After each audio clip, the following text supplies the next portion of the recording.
ring. Is that the ad bell? It is, but this time he's a ringing for SCI GUYS live in London. That is a live show that we, the SCI GUYS, are going to be doing in London on Monday the 5th of December at a lovely little venue called Jamboree in King's Cross. So, if you want to see us do a live episode recording, and you want to get your hands on some never-before-seen merch, and you want to A us some Qs to A in the Q&A, and you want to meet and or greet us, then go ahead and get your tickets at sciguys.co.uk/tickets. That's sciguys.co.uk/tickets. And on top of that, you can get yourself a cheeky little £5 discount if you go ahead and sign up to our Patreon for as little as £1 a month. So go ahead and get your tickets at sciguys.co.uk/tickets. That's sciguys.co.uk/tickets. Okay, let's get on with the show.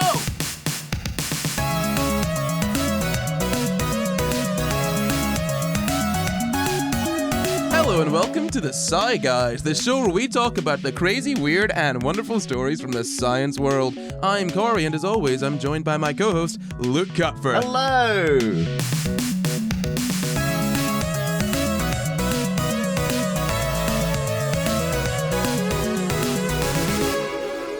This week, we're talking about fixing sad brain. Oh, depression? Depression. Yay! Yes, but first, we have a wee review. Woo. So this one is from Apple. If you want to leave a wee review, head to Apple Podcasts and leave a review. Even if you don't use Apple Podcasts, just leave us a nice little review on there. That'd be a nice little 5-star review. This one is a 5-star review. It says, "Hi, this podcast helped me in science class. I'm not kidding either. Everyone is so cool too. Like, almost everyone who starts a podcast is cool. You guys are awesome." I don't know if I like that or not. I know, right? I'm not quite sure what it's trying to say. But you know what? Thank you very much for the review. Thanks anyway. And go ahead and leave one if you haven't already. And I've got a question for you. If you're listening or watching, head to the YouTube comments, get down there and answer this question.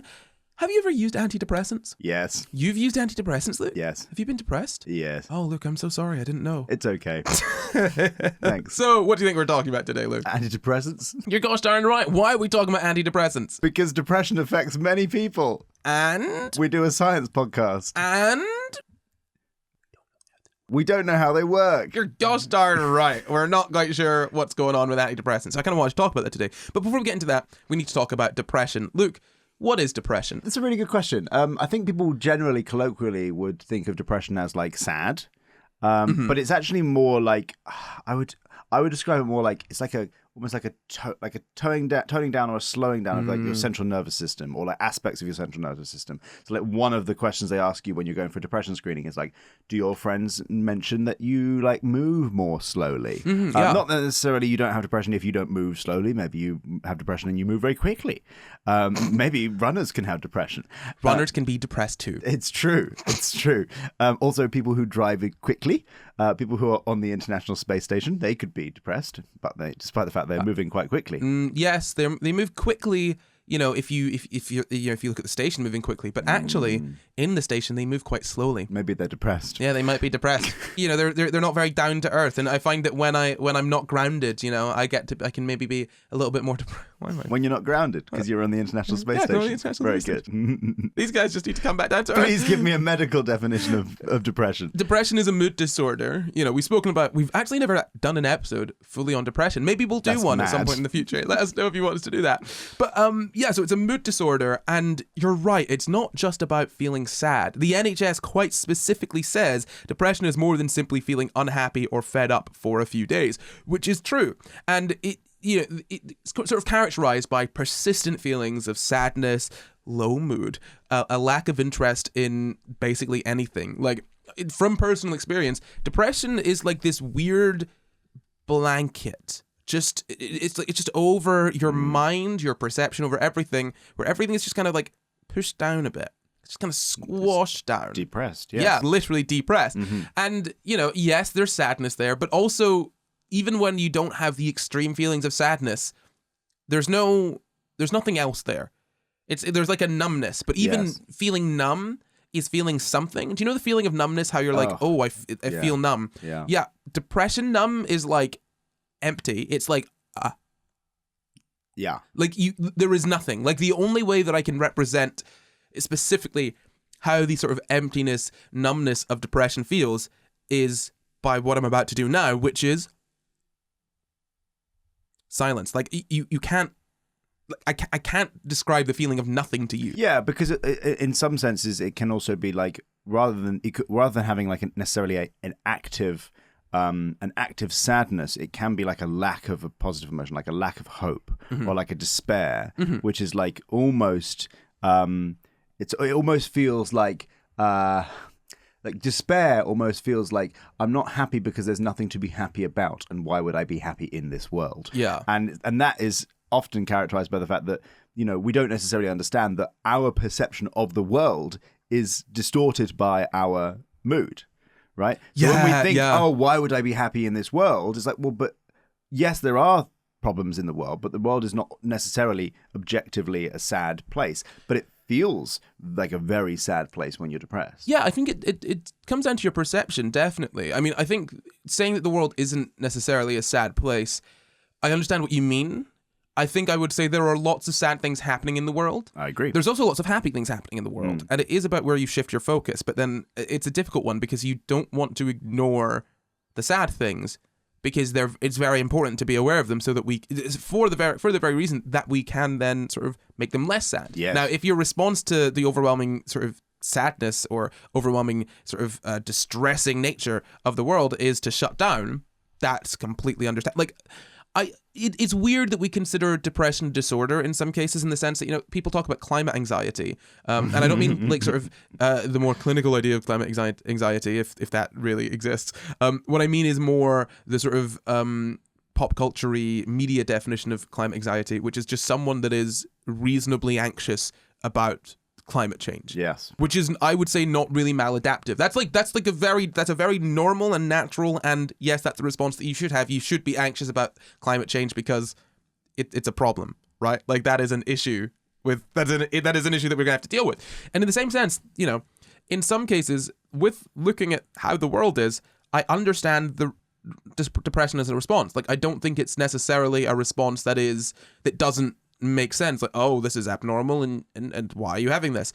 I don't think people should be depressed, not in the sense that I'm saying, you know, oh, you shouldn't be depressed, stop being depressed. I mean, we should aim for people to not be depressed, but people being depressed when faced with the state of the world is perfectly understandable, and I don't think necessarily an indication of something being wrong with them. You know what I mean? Yeah, there's an interplay between the world and the person. Yeah, and so that there are elements of depression or elements of sadness, which could very reasonably be a rational response to the world that we are in. Yeah, so there's this idea called learned helplessness. We've spoken about it before in episodes sort of discussing depression in rats and whatnot. So the rat model of depression that we use is sort of learned helplessness, which is essentially basically you teach a rat to think that a rat or a mouse to think that nothing good is going to happen.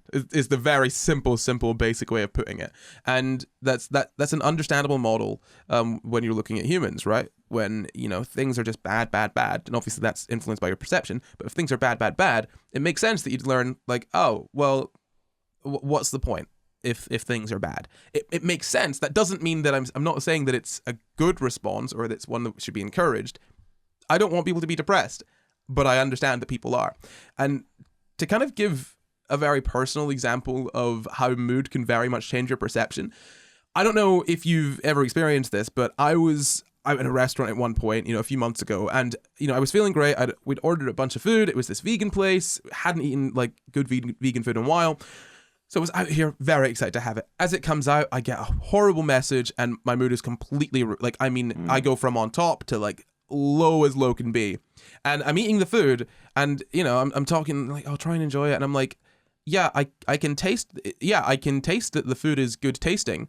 I can't enjoy it. Mm-hmm. Like I can intellectually tell that this food is well made and tastes good. There is not then that signal that goes from food tastes good, okay, now feel good. Yeah. It's just, I recognize that this tastes good. It's like, oh, well, yeah, I recognize that painting has good technique. I feel nothing. Yeah. Like, you know what I mean? Like, sure, okay. And that was literally just a difference of mood. Entirely. Because I had some more of the food later when I felt fine. I was like, oh man, I really wish I could have enjoyed this at the time, and I couldn't. Such a shame. It's a shame, yeah. So that's kind of what depression is. Let's go like sort of quickly through some of the sort of symptoms and I guess diagnostic criteria. We're just going to rush sort of through this. You know, fatigue, loss of energy, agitation, slowing of movements, poor concentration or indecisiveness, worthlessness, feelings of worthlessness rather, not worthlessness itself. If you're worthless, you're depressed. And if you're depressed, you must be worthless. Joking. Not serious, of course not. Feelings of worthlessness or excessive or inappropriate guilt. And then also, you know, other very serious thoughts and whatnot. Let's not get into that today. But that's inappropriate guilt. What inappropriate a phrase. Guilt. Yeah, that is. This guilt is inappropriate. That is a phrase that can absolutely describe Luke Cutforth. I don't know how to feel about that. Guilty, probably. More? Oh no!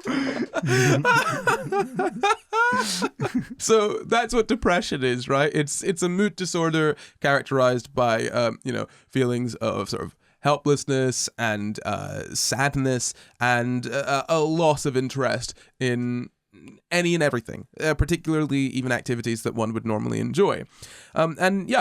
To be clear, again, it is more than just feeling a bit sad or fed up for a little while. So we know what depression is. What are antidepressants? Okay, so an antidepressant, there may be multiple different types of antidepressant, but the antidepressant I know about is called a selective serotonin reuptake inhibitor. It basically boosts mood by stopping the reabsorption of serotonin in the brain. Interesting. Yes. Yeah, that is. There are a few different types. We don't really know, but we think. There are a few different types of antidepressant. Yeah, absolutely. So yeah, they're psychiatric drugs which are used to treat depression and a number of other things. Do you have any idea what else they might be used to treat? Anxiety. Yeah, so anxiety disorders. OCD. We've spoken about them being used to treat OCD. The thing is that when we do these episodes on OCD and I think like basically every other sort of psychiatric condition that we've spoken about, antidepressants are used to treat them. Often, for some reason. I say for some reason. Usually it's like antidepressants or beta blockers are used to treat most of these things in some regard. And when you say for some reason, we actually don't know the reason. They work sometimes. Sometimes. Yeah. Greater than placebo. Yeah. That's literally the reason. That's the only reason do we need to know? For every medicine is like, it would be good to know. It would be good. No, it would be good. Like specify the little key better. Yeah, what I mean is that they're working. Yes. That's good. We'll figure it out. But like they're working and that's pretty good for now. Let's continue looking at, like trying to figure out how they work. Yeah. But let's keep using them. Yeah. Let's just keep using them until we figure it out. Don't jinx it. Yeah, basically. Exactly. Yeah. So yeah, they're prescribed for a ton of different things: depression, anxiety disorders, phobias, eating disorders, even, and also some other physical conditions. It says here managing long-term pain, but also I think antidepressants can also be used for. I think you can use them. I'm not sure if this is specifically allowed, but essentially, if you are suffering from premature ejaculation, antidepressants can make you last longer. Really? I think. Wow. In the sense that one of the side effects of antidepressants is sexual dysfunction. Yes. Okay. I'm not saying that they're prescribed for that, but. Yes. But actually, no, I'll give it a little check. I'll have a little look. They may well be. No, so yeah, like they can be used they are used genuinely to treat premature ejaculation. I knew that they could have that effect. I didn't know whether they were actually used, and apparently, yeah, they can be prescribed, at least in the US, to treat premature ejaculation because they can. One of the side effects is that they can cause sexual dysfunction by making it hard for you to finish. And so, sometimes that's what you want. Sometimes that's what someone wants. So there you go. I do kind of love that. That it's what is it? Like a weed is just a plant that you don't want in your garden, right? Yeah. And in the same sense, a side effect is just an effect that we don't necessarily want. Sometimes you are prescribing medication for your heart, and you get a raging boner, and then $1 billion industry is born. Was it not being developed for like women as well? For heart issues for women, or like period pains for women, and then I'm gonna have to check that as well. We're talking about what the blue pill, what's it called again? Viagra, which was initially being developed for some kind of heart condition, and then all the people who were having it tested on just sort of came back to the scientists at Pfizer and sort of sheepishly said, I keep getting raging boners. And Pfizer realized they had just invented Viagra and then made billions and billions and billions and billions and billions of dollars. So much money. Okay, so it wasn't sort of initially developed for period cramps at all. You were right, it's the heart thing. But apparently there is some evidence that it can be useful for period cramps. And it's one of those interesting things when you look at Viagra. If it works for men generally, right? This is a thing that we've said, okay, well, look, men can get this thing from it. Then we just ignore everything else. It's just a very interesting example of another example of the medical industry just not really caring about women. Viagra is also used at altitude.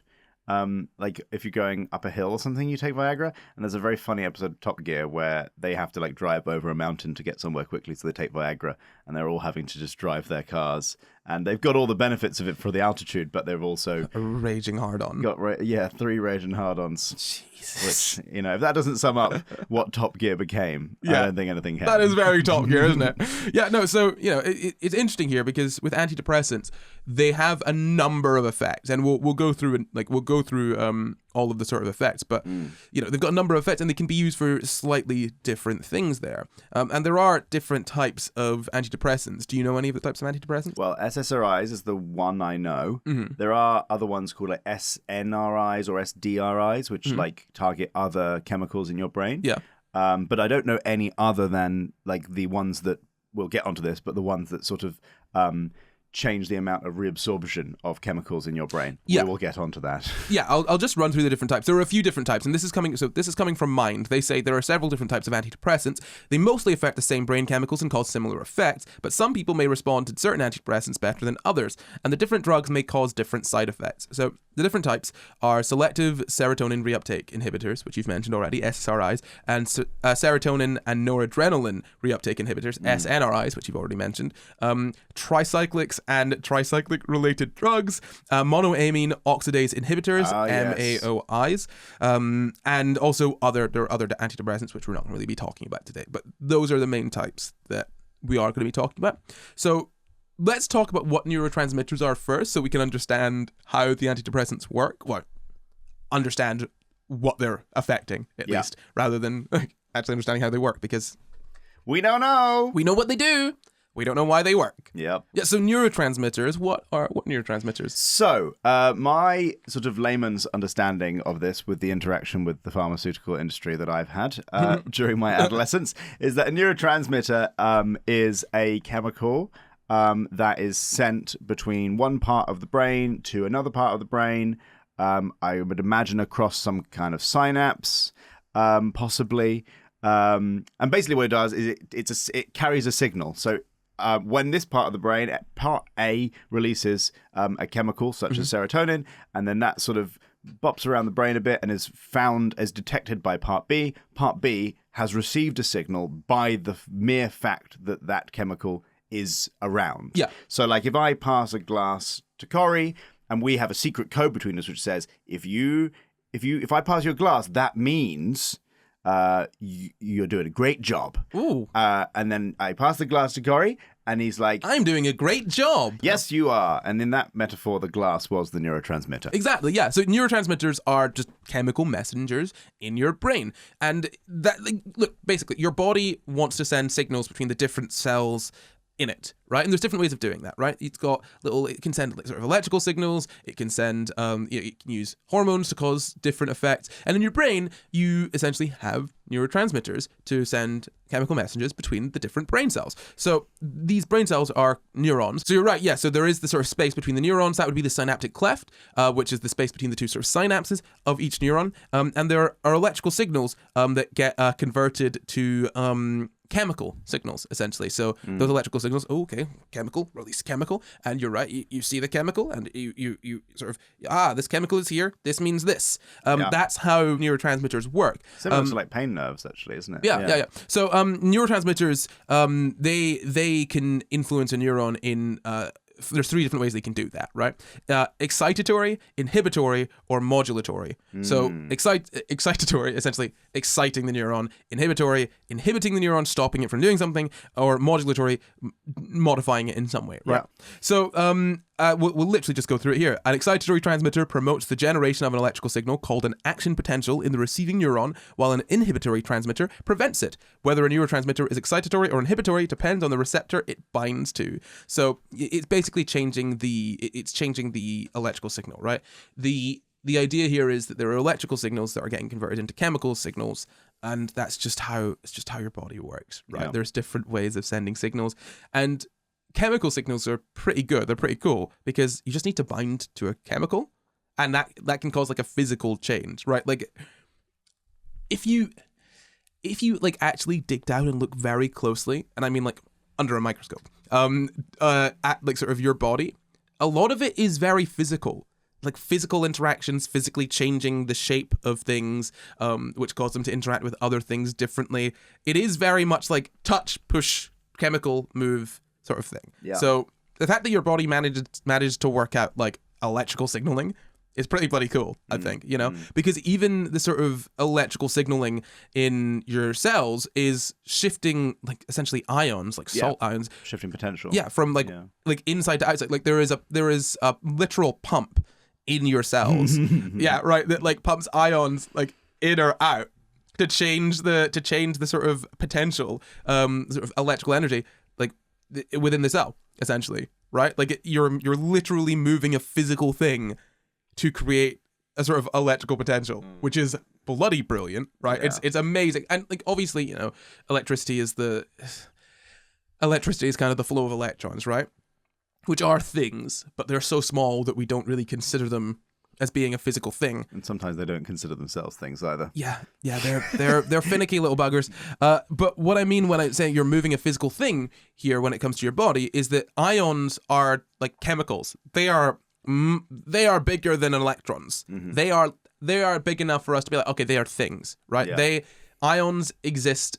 They follow the laws of physics the way that you would generally expect most things to follow the laws of physics, not like, you know, subatomic particles cutting about being weird, right? Like they don't do all that weird stuff. They do the normal, proper physics that they're supposed to do, not the quantum-y crap that all those photons and electrons are doing nowadays. That's what the kids are up to. Exactly, you know. So you know, it's kind of a physical thing, and neuromodulators are kind of different from excitatory and inhibitory. So they don't just stick around that synaptic cleft between the neurons. They can affect lots of neurons at once, and so they essentially affect, like it says here, populations of neurons, whilst also operating over a slower time course than excitatory and inhibitory transmitters. So most neurotransmitters are either small amine molecules, neuropeptides, or amino acids being the building blocks of proteins. And basically amines and neuropeptides, they're all kind of similar. They're all similar-ish to amino acids, right? You don't need to know specifically what they are. That's not important if you're just coming into this episode. Just know that there are a bunch of different kinds of similar chemicals that make up neurotransmitters, right? But a really crucial thing in that is that I think we don't necessarily get taught that the stuff that makes up our mood-based hormones and our attention-based hormones are made out of proteins. Yeah. Like, so you have to consume. We think of protein as like building muscle. Oh yeah. You need to eat protein in order to just like have your brain communicate. Yeah. Like that needs proteins. Just amazing. Well, people don't think about this as well. People don't think about. I say people don't think about. People are not taught. People don't know how, you know, the things that you consume become your body, right? People know, oh, calcium gives you strong bones. Yeah, but you don't really get it from milk, you know. And people are like, oh, fat's bad. Fat make fat. Fat not bad. No. Fat doesn't make fat. And you need fat on your body, not just for, you know, insulation, sort of like, you know, like to keep yourself warm, not just to protect your organs, but also your brain needs fat. Like you need fat in your diet. That is good for you. It is healthy, and you need fat in your body. Protein isn't just muscles. Yeah, protein is used for stuff like all over your body, right? Like enzymes and whatnot as well, right? Like they are proteins. You need protein in your diet, or you will be dead. Like you can't survive without it. And quite literally, actually, like there's a reason there are essential amino acids. It's because we literally cannot produce them in our body, and we need to consume them from outside sources. Yeah, and it's so bloody interesting that when you kind of look at the human body, or the sort of like animals and brains and whatnot, it's so interesting because it is just a bunch of kind of chemicals that are having these sort of modulatory effects, and it's mad. It's mad that my mood can be changed by some chemicals just going whoop, whoop in my brain. That makes me feel different. That changes my experience. Oh no, this really enjoyable food is now terrible because there's not enough chemical in my brain. Whoop-de-doo. Like, that is mad. That is insane. Consciousness should not be dependent on, like, this stuff going on in here, right? Like, that's absolutely ridiculous. That my subjective personal experience can be so heavily modified just by some chemicals sitting up there in that meat, like that little, like, sort of like meat pile, Yeah. It's mad. We think. Yeah, we don't know. We don't know the origins of consciousness, but we do know. What I'm saying is that we do know that you're subjective. No, I mean, even just we don't even understand. Oh, no, yeah. We don't neurotransmitters work. We don't know how they work. Yeah, we have theories and then we test them and they're wrong. Yeah, like when it comes to the brain, we got some ideas. We don't fully understand it, and I know people are taught, we still don't fully understand the brain. I don't know if people really like understand what that means. And what I mean by that is I don't know if people really sort of internalize exactly what is meant when you're taught, we don't fully understand the brain. We've got a good idea of how the brain works in a few ways, but it's kind of like a black box, right? We can there's some information that we can garner. We can see what neurotransmitters are there. We can see where blood flows, in certain situations. We can look at this, we can look at that, we can look at that.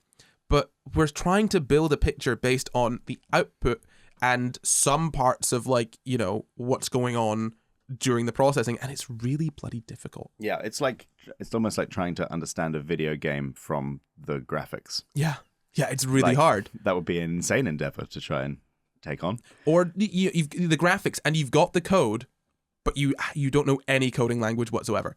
Yes, that. Like you know what I mean? Like, okay. And you can't access the hardware without going via the graphics. Yeah. So that's ridiculous. Imagine you had to understand the PlayStation from an image that was being generated by the PlayStation. Yeah, that's really, really tough. It's really hard, right? And also, if you open up the PlayStation to have a look inside, see what's going on, you break it. Oops, it doesn't work anymore. Like, if you really, you can't, there's only so much you can do with a brain before you wreck it, right?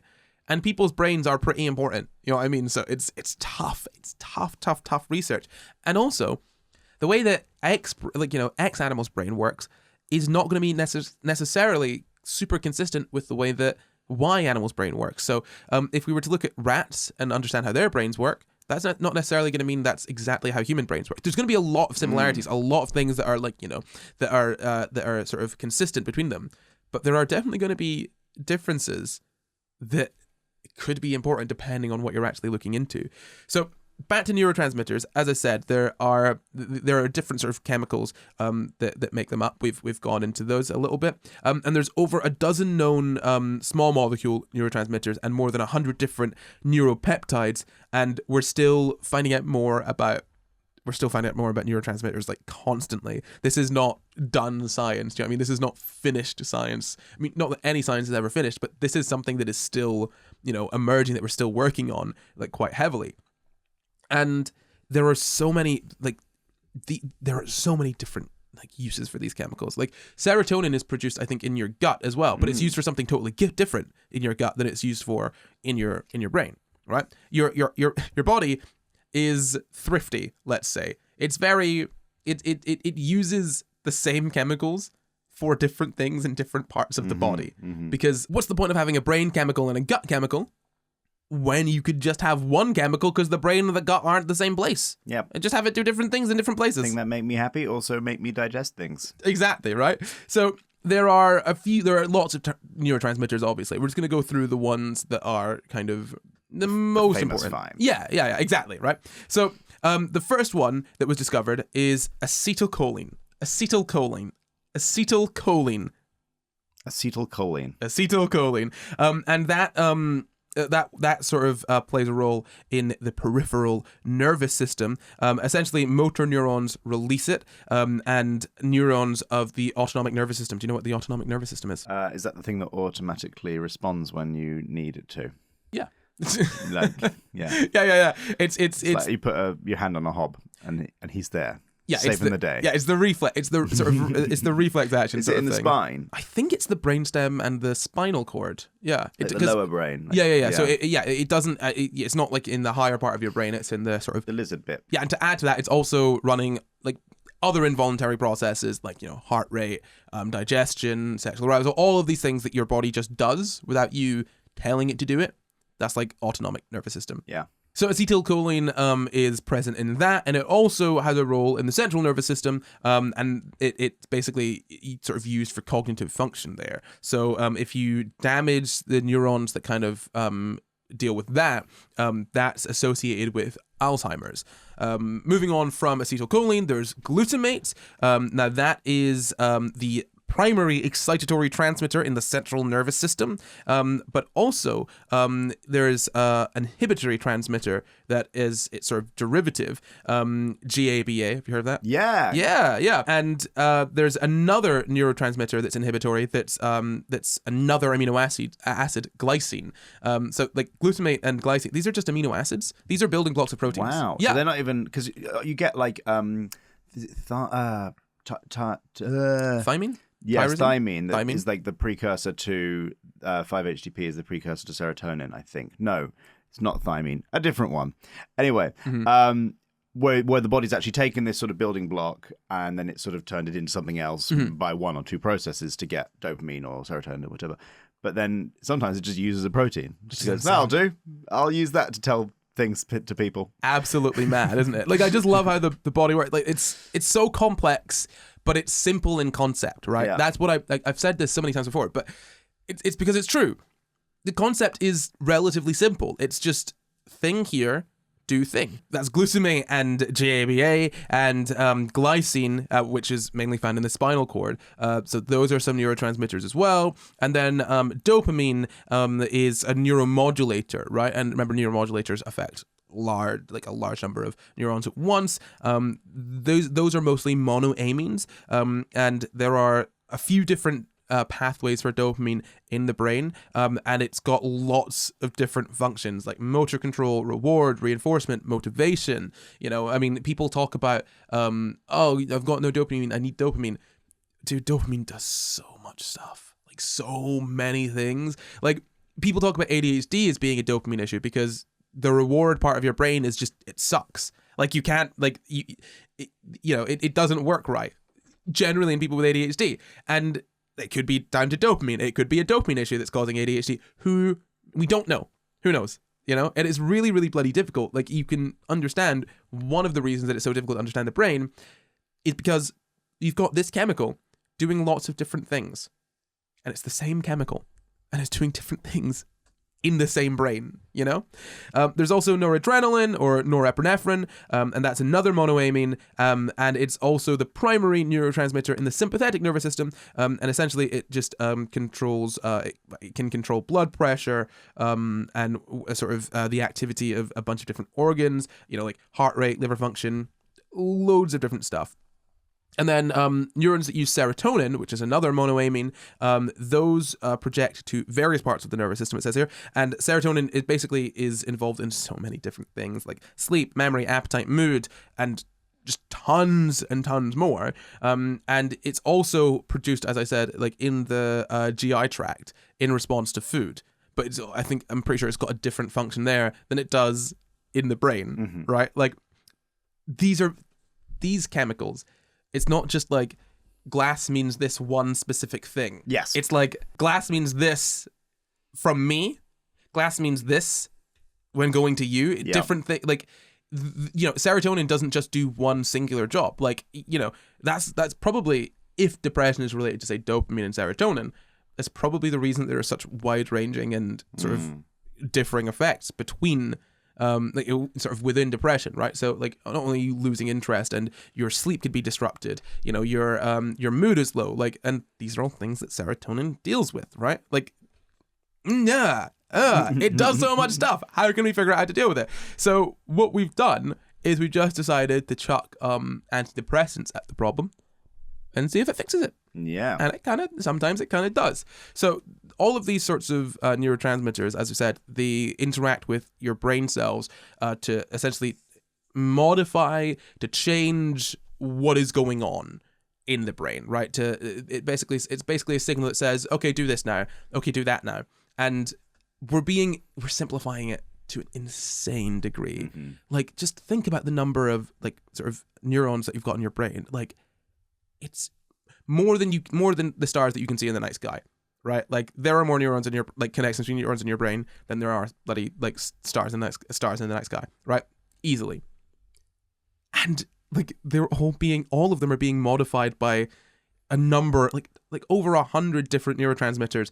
It's so simple in concept because it is simple in concept, but because it's just so complex because there are so many of them, right? Yeah. Big.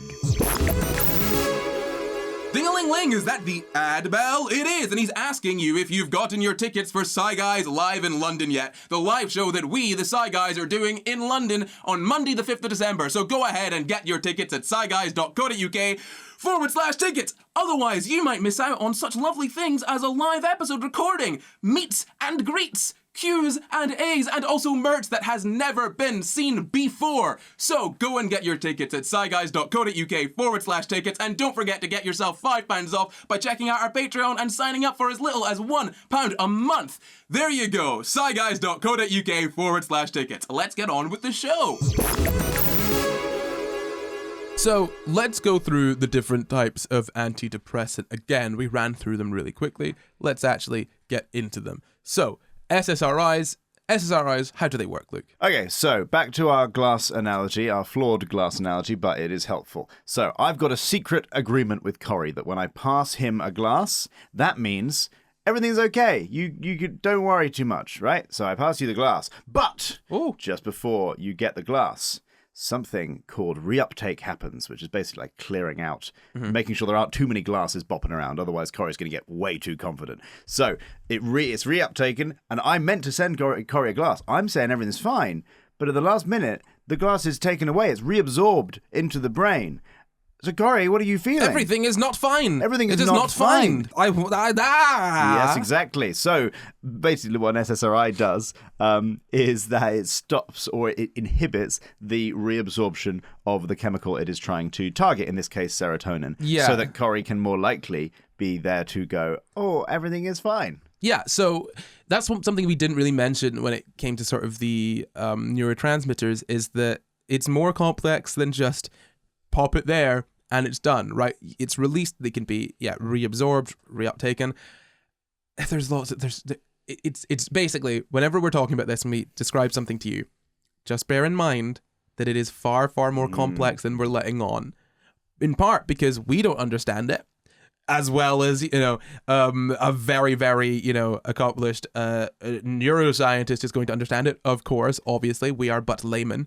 And also, to an extent, because even that very, very accomplished neuroscientist is not going to fully understand the complexities of the brain. Well, yeah, crucially, if I can jump in here, when we talk about we don't know how antidepressants work, we know that they work in more than placebo number of cases, but we don't know how they work. We don't understand how they work to such a level that in theory, right, what we've just said, if you're boosting the amount of serotonin in the brain by not reabsorbing it. Yeah. So it follows that if you took somebody without depression and you reduced their serotonin level, they'd feel depression, right? Yeah, because it seems doesn't happen. No, doesn't happen. You can't, by lowering the amount of serotonin in the brain of somebody without depression, they don't generate depressive symptoms, which is insane, right? Because and this, I think you've really hit on it here, right? Because what's going on? I really feel like we need to properly explain what we mean when we say that we don't know how antidepressants work. That is it, spot on. You would think that, okay, well, depression is clearly caused by low serotonin, or low serotonin is involved in some way in depression, but it only goes one way. right? Yeah. You can, if you're like, okay, now your brain's got more serotonin there, or rather your brain isn't absorbing the serotonin too quickly for all those neurotransmitters to know that it's there. Yeah. There you go. Cool. You're not feeling as depressed anymore. Great. Awesome. Cool. But also not having enough serotonin when you're not depressed is fine, apparently. Yeah. So it either could go one way, or it could even be that the SSRI drug is actually doing another thing. It happens to boost serotonin, but it also just does a different thing, which we don't understand yet. I don't know whether that is a theory, but like, yeah, those are two of the possibilities. There's many possibilities. Yes. Yeah, like, I mean, I don't want you to listen to this and think that we're telling you, yeah, this is what. No, we're spinning our wheels here. We're not sure. We don't know, and I think that's interesting that we know how antidepressants work, if that makes sense. We understand the sort of the principle of what is going on, I guess, chemically. Do you know what I mean? Know what they do, yes. Yeah, and what they do. Yeah. So when we say we don't know how they work, we don't mean, we don't know what they do. We know what it's doing when it goes into your body. We just don't know. We don't know why that is making people not depressed. And when we test our theory that it's because of the higher levels of serotonin and lower levels of serotonin in depressed people, it doesn't play out. Yeah, no, it's just what? That doesn't make any sense. It's really difficult. It's really bloody difficult. But look, we know that it's working, and that's good enough for now, I guess. Yeah. So SSRIs, yeah, you're right. They block the reuptake of serotonin, which means that it basically lasts for longer on your brain. And there are some side effects. We'll go through maybe some of the side effects of antidepressants in a bit. One of which is depression. Yeah. I want to talk about that. Let's go through the different SSRI, the different antidepressants first, because the side effects of antidepressants, and there's different side effects for different antidepressants, but the side effects of antidepressants are bloody ridiculous. Like, antidepressants as a concept are insane. And we need to finish talking about the different types before we get into this, because again, once we open that like can of worms, we're not getting the lid back on. So SNRIs, they're really similar to SSRIs, but they also affect noradrenaline. So it reduces the uptake of noradrenaline. The reuptake of noradrenaline, which means that it lasts for longer.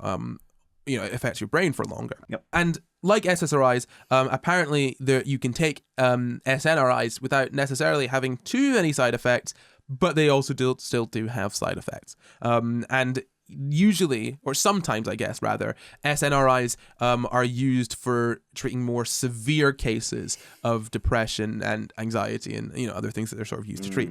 So there's also tricyclics, and they're like SNRIs in that they affect noradrenaline and serotonin, and they make sort of them last longer in your body, but they also affect other chemicals as well. So they could have side effects due to that, like more side effects due to that, and they're called tricyclics because their chemical structure. They're three rings. Genuinely, chemical names genuine often describe how people experience the chemical, or what it looks like structure wise. Yeah. Aromatics are called that because they often smell. I'm literally not joking. Drugs. Like literally aromatic. I think aromatic as a classification for chemicals comes from the fact that a lot of aromatics have smells. Great. That's it. Yeah, exactly. Like this is stinky. Yeah. When you understand how things are named in science, you realize that it's actually very bloody simple. It's silly, but it's in Latin. Yeah, it's like the most straightforward way of describing something, but they use a dead language, Man, I wish we had we just did the same thing, but it was in silly English. So be like, oh, get me some stinky drugs. Get me some of those stinky drugs. Oh, get me some of those circle drugs. Yeah, smelly chems. Smelly chems and circle triangles. Oh, just you wait till you understand bacteria names as well. Whoa, boy. They literally just describe what they look like. Oh, it's amazing. Like coronavirus, because it looks like a crown. Yes. Literally, yes. There are names for bacteria that look like rods. There's names for bacteria that look like they just are named after what they look like. Have you ever seen that TikTok about fork hands? I think I showed you this during the pandemic about But it was trying to explain how the vaccine worked. I've just said 3 things that the YouTube algorithm's going to get me for. I know, right? Coronavirus, pandemic, and vaccine. Look up fork hands if you want to see a funny video and also learn something about how certain types of vaccines work. Yeah, that was a really good video as well. I agree. You should watch it. But we should get back to talking about these antidepressants. So we're on tricyclics. They're called that because they have 3 rings. Amazing. There's also tricyclic related drugs. They work really similarly to tricyclics, but they look slightly different chemical structure. And there's MAOIs. Goodness me, this is so difficult. MAOIs, which are, Luke? Monoamines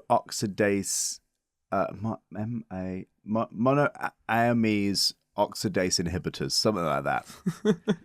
Yeah, monoamine.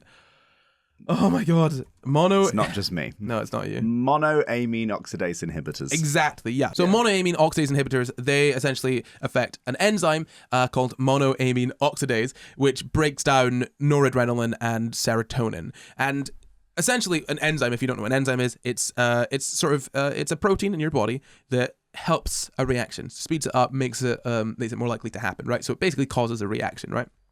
So this enzyme is breaking down noradrenaline and serotonin, and if you inhibit that enzyme, then it's not going to be broken down, right? So you've got more, you've got the serotonin and noradrenaline lasting in your body for longer.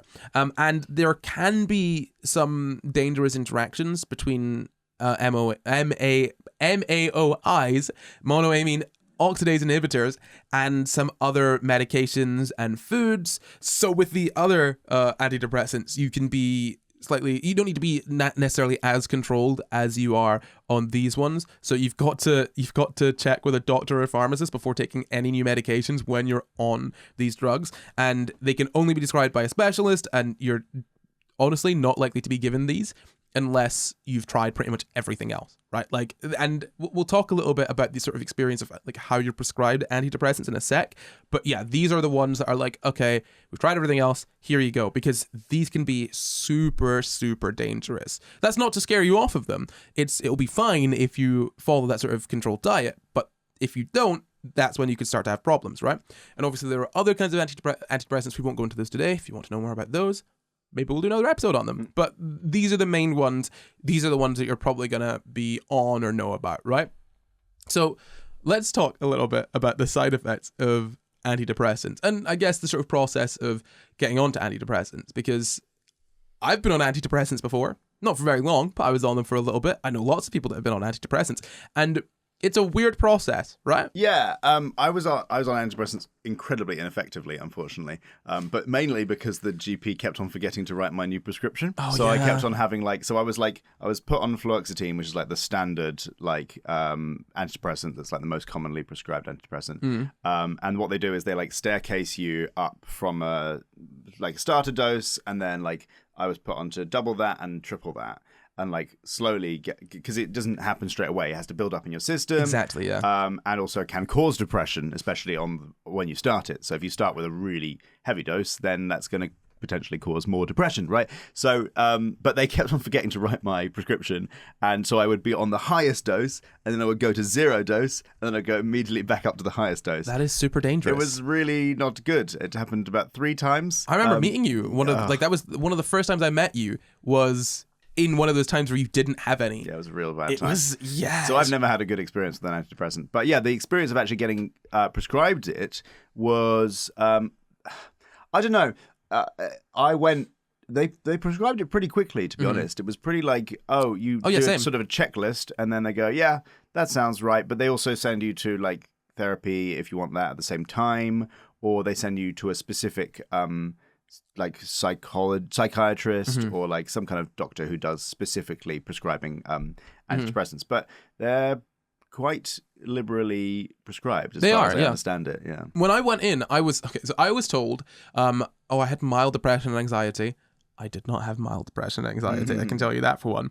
But the doctor wasn't necessarily. It was a GP, so she wasn't necessarily sort of super in the know about this. She wasn't a specialist, is my point, right? And it was interesting because she just put me on citalopram, There you go, citalopram. This this is a dose. strong one, straight away. Apparently, yeah, strong one. That's what I've been told by the people. A strong one straight away. And it was one of those things where, like, I feel like antidepressants on their own they're not great necessarily. It depends on how, like, what your experience is. But I feel like just antidepressants without any sort of, hey, like, let's help you feel better. It's really, really difficult one, because I could not tell if they were having like a serious effect, because I didn't know really what to expect. I was told, okay, well, the side effects are that you could actually just get much worse. We don't know. And I hated, like, it was 2 weeks of, God, this is horrible. Like, I mean, because like you said, look, you've got to let them build up in your system. And for me personally, the 2 or so weeks when I was building up were abysmal. I hated it. It was like horrible, and also you've got to take them at the same time, like every day. It was tough to do. Yeah, it's a tall order for people who are depressed. Yeah, right. It was like, this is not fair. Why can't I just take one whenever I want and I'm fine? But like, so once that sort of 2 week period was over, it was fine. I think it was better. But for me it was the taking it every day and the not being able to drink alcohol and like not being able to do certain other things that really made it kind of difficult. And then also I forgot to take them a couple times, and if you forget for a few days, like you can feel it. And when I forgot to take them, for a couple days, and I realized it was during exam season, I was like, I literally cannot afford to be building back up. Now, I can't afford to be going into that like hole for 2 weeks because I need to do this work. And I don't know, it's just it's interesting with antidepressants. Like they can, like people have had good experiences on them, and you should absolutely try them if you want to, or if you've been sort of if your doctor has suggested it. Absolutely, I don't think either of us here are sitting here trying to dissuade anyone from trying antibiotics, antidepressants. It's more that it is definitely a very personal thing.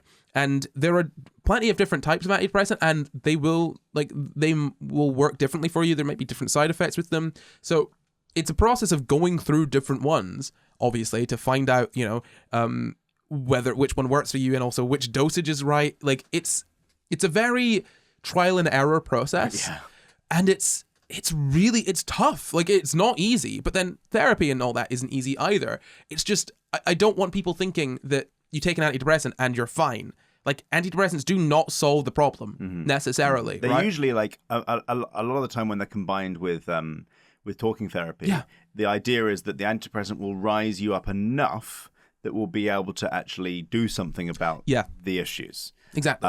As opposed to just being like essentially like a stimulant drug that just makes happy. Yeah, like because apparently there's not strong evidence to suggest that depression is just caused by a chemical imbalance, right? There's not strong evidence to say that, yep, depression is sort of universally caused by your brain chemicals not being good. And that's kind of evidenced by what you brought up earlier, Luke, which is if you create that chemical imbalance in someone's head, they're not immediately depressed. So, just by changing the chemical balance in your head, you're not necessarily going to solve the depression, because you have thought patterns and whatnot that can lead you into certain sort of like moods or like headspaces, worldviews as well. Exactly, yeah. And that's not to say that you can think your way out of depression. No. I'm not saying that at all.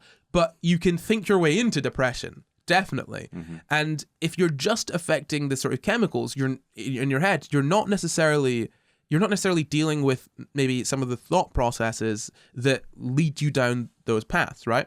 And obviously this is an entirely individual thing, because depression is not one very singular thing. You could be depressed for any number of reasons. People show signs of depression when they're grieving. Like there's literally a caveat in the diagnostic criteria for depression for people that are grieving, because we don't want to diagnose people that are just going through normal grief as being depressed. Like it's really complex, and it's really difficult. And I want to go through the side effects, because there are some side effects. Again, antidepressants, the reason that we use them is because there's an insane benefit to them. We don't know like specifically why they work, like why what they do works, but we know that it does for some people, and that's worthwhile. There's very much this sort of push like, oh, doctors are throwing antidepressants at everything, blah, blah, blah. Sure. I think everyone should be able to access therapy for free. Easily. I think that should be the case, and I think that would help a lot. But also antidepressants, some people like really are helped by them and really, really do need them. Yeah, and definitely don't take our sort of, my negative and Corey's kind of mediocre experience of antidepressants to heart at all, because in both cases, as I'm sure someone was getting ready to comment, we didn't take them consistently. Yeah. Yours for forgetfulness reasons, which is perfectly. You literally said in depression one of the problems is memory. Yeah, literally, yeah. And mine for prescription regularity reasons. That doesn't mean that the drug doesn't work. It just didn't work for us. But then it was what you were saying the other day that I think in the sort of, what was it, the vaping episodes, the best treatment is one that you're actually going to take. Yes. And if being depressed, that exacerbates, the forgetfulness that you're already experiencing due to something else like ADHD, then maybe taking a pill twice a day at very specific times is not going to be an effective treatment for you, because you I genuinely would set alarms on my phone, I'd still miss it. Yeah. You know what I mean? Or I forget if I'd taken it that day. It can be a really great treatment. It depends so much on the person, especially because you're not necessarily going to get these side effects, but you might. Some people this is why people bounce about between different antidepressants before settling on one. Why people have to really work on the dosage and whatnot, because it's really bloody complicated. It's really complex. So just running through some of the side effects of SSRIs and SNRIs, feeling agitated, shaky, or anxious. Remember, they're used to treat anxiety as well. Feeling and being sick, indigestion and stomach aches, diarrhea or constipation, loss of appetite, dizziness, insomnia, which is also a symptom of depression and anxiety, headaches, loss of libido, which is sort of reduced sex drive. This is all from the NHS, by the way. And again, reduced sex drive is another symptom of depression. So it's interesting here when you look at the side effects of SSRIs, a lot of them are the symptoms of depression, but worse. The reason, the side effects are also some of the reasons you might take it. Yeah, literally, it's and the side effects, it says here, should improve within a few weeks, although some can occasionally persist. And yeah, while your body is kind of adjusting, you can have side effects during that period. So if you have side effects and you're like, this is bad, that doesn't if you're able to last for a few weeks, try and power through it. It obviously, if it's safe and it's all that sort of stuff, if you're able to safely get through that period, I would recommend trying it, or following your doctor's advice, because they're not necessarily going to persist the entire time. And if they do persist, then obviously you can move to something else. But I feel like a lot of people don't understand antidepressants, and unfortunately GPs that are sort of prescribing them just don't have the time to I don't think have the time to sit and make sure people fully understand what is going on, right? Oh yeah, they're spread so thin. Exactly. By nature of being a GP, it's in the name. Yeah. General. Exactly. And so I think one of the main aspects of sort of healthcare that we're missing is the very deep understanding.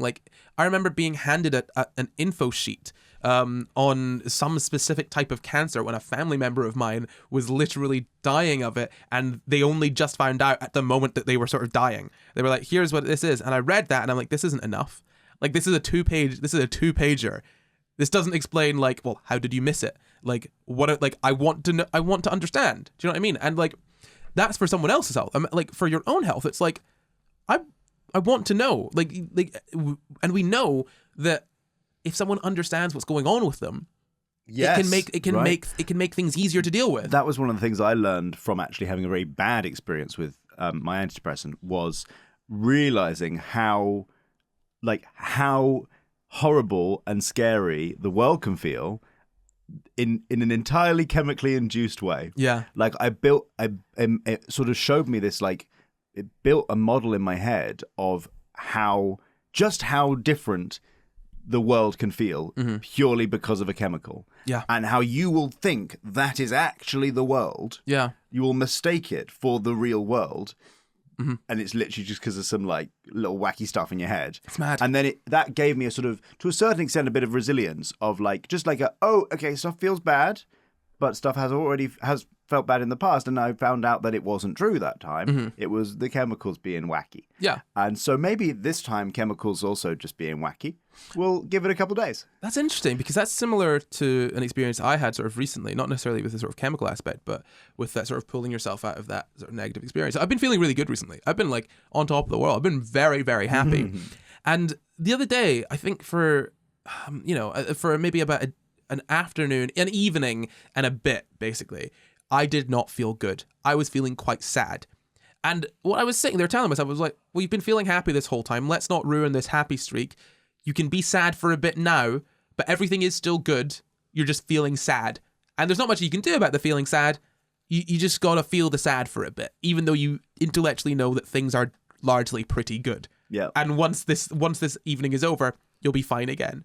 And it's like, if you're able to do that, I think, because this is something I've not been able to do, like that's the first time I've ever done that, where I've been like, I'm sad and I'll allow myself to be sad, but also I'm going to be good tomorrow, right? Like usually when I'm sad, like that process doesn't even, that voice doesn't exist. Yeah. Like it can't. Because usually when I'm sad, it's like, you're going to be sad forever. This is how it is now.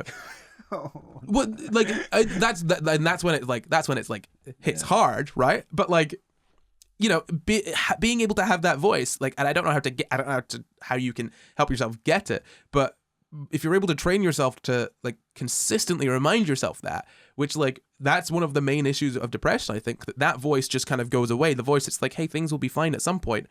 That voice is fucking silenced. It's gone, you know? But being able to kind of like upregulate that voice so that it's a little bit louder, it can shout over the depression, it can really be quite beneficial, I think. But let's get back to the side effects. So TCAs, tricyclic antidepressants, dry mouth, slight blurring of vision, constipation, problems with passing urine, drowsiness, dizziness, weight gain, excessive sweating, and arrhythmia.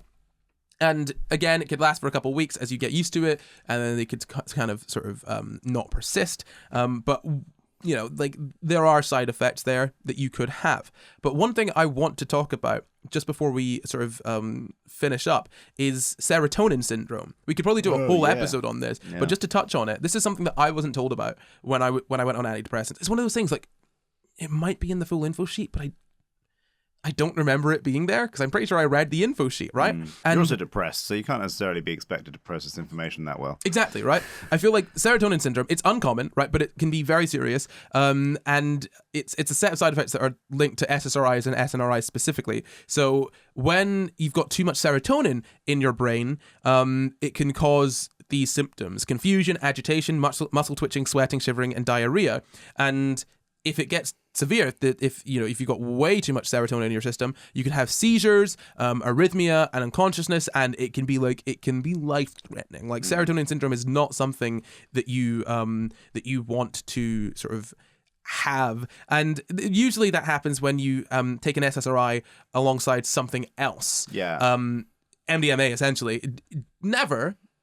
Okay, look, I'm not going to say that you should take MDMA, but I'm going to say that you should never, ever, ever, ever have MDMA if you're on antidepressants, because they are basically doing a very similar thing. Well, they're making you release serotonin. Yeah. And then you also don't have a system that clears it out. Yeah. Like, that's just a horrible mixture. Exactly. It's like, and so you do not mix those. Do not. I'm not, like, if you're going to take MDMA, I can't stop you. You know, if you're going to take MDMA, make sure to God that you're not doing it whilst you're on SSRIs. There are also issues with drug interactions with MIOIs. Oh, yeah. Also, don't do drugs with MIOIs. Yeah, look, put it this way. If you're on antidepressants and you do want to partake in illegal substances, fully check with a doctor or, like, someone to make sure that there are no side effects, because doctors, so important. This is the thing, right? Doctors are never ever going to sort of tell you off. They're never going to get you in trouble if you tell them that you use illegal substances. They're not. That's not in their interest. They don't care. In the UK, yeah. Doctors in the UK don't care. They don't care that you're using this or that. They care about your health, you know? And like if you say, hey, I'm like, would I be able to do this? They'd be like, look, well, I would not suggest that you do it at all because it's illegal, but if you were to do it, X would happen. Is likely the response you'll get from your doctor. This interaction. That's the most important thing, is the interactions. And that's what you need to know, because like people, like, again, this is your brain we're talking about, and that's a very important organ. Potentially the most important organ, right? You do not want to mess with it in in ways when you're not totally sure that you know what's going on. Like you don't want to be unsure when it comes to, you don't want to just chance it when it comes to your brain, because you need that thing, right? So there are so many other side effects we could talk about, and other sort of syndromes and conditions and whatnot, and there's so much more on the topic of antidepressants that we could cover, but we only have a limited time. So if you want to see us do that in another episode, by all means, let us know down in the comments. But I think that's more or less it for us today when it comes to antidepressants. So antidepressants, how do they work? We've kind of gone into it. They affect the neurotransmitters in your brain, the chemical messengers that modify how your brain works, and we don't know why they work. We don't know why antidepressants work to treat anxiety, depression. We don't know. We know the process by which they act, but we don't know how that influences depression exactly. We've got some ideas, but no definitive evidence. We don't know. Yeah. But I think that's probably time for a quick fire quiz. Dun, dun, dun, dun. Depression edition. Oh, goodness me. Well, the rules for the quick fire quiz are the same as always, I guess. Luke will answer a question after I've finished asking the question, and you can try and answer it before him. And if you win, then you win. What do they win? Nothing. Nothing. So what's the question? It's what does SSRI stand for? Selective serotonin reuptake inhibitor. Well done. That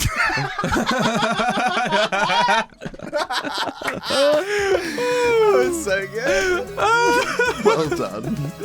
Well, I hope you managed to beat Luke there. He was pretty quick, but that is all from us. Before we go, we'd like to thank all of our patrons with an extra special thank you to executive producers Janito and Glitch Rabbit, and thank you for watching. You can find the full references for this episode down in the description. Subscribe for new episodes every Sunday, and why not leave us a nice wee comment? You can support the pod at patreon.com/SciGuys, or you can find and contact us at SciGuysPod on Twitter, Facebook, Instagram, and at SciGuys on TikTok too.